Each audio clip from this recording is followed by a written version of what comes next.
So I'm gonna tell y'all the story about how I almost knocked out my boss when I was living in Cali.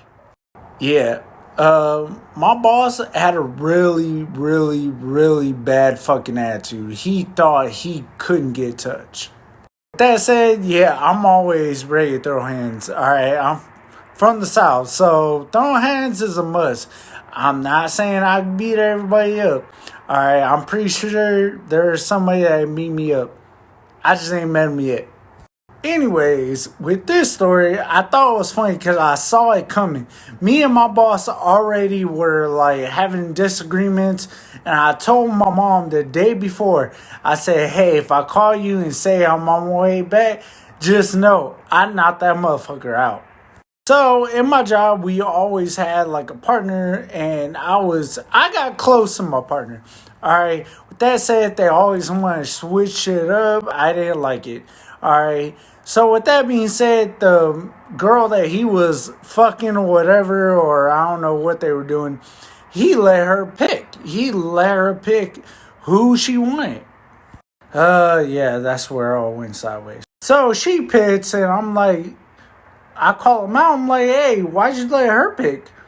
And then I said, all right, you know what? Give me whoever. Give me the last two people that were there to be picked. I was like, hey, give me whoever. I ain't tripping.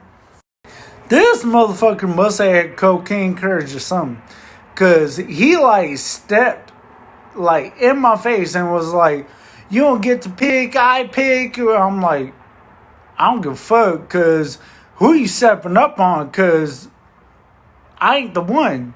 So he looked at me. He's like, I'm stepping up to you. And I was like, you better fucking rethink that. So I stepped up to him. I'm like, I'm about to knock you the fuck out. Well, then my other boss, like, he comes and he, like, breaks it up. He's like, he grabs me and is like, telling me, like, take this person and go. Go to the job. Like, hey, be easy.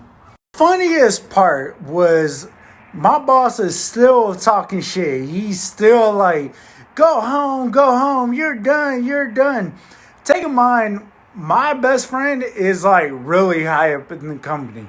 So I always ran my mouth. I always did shit that like anybody else wouldn't get away with.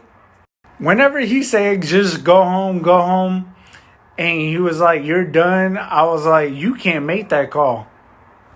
So yeah, nothing happened to me, but I had talked to the owners. But luckily, the owner is from Georgia. And I told him, I was like, hey, next time he does that shit, I'm gonna knock his ass clean the fuck out. I don't give a fuck. I'll go back home for that shit.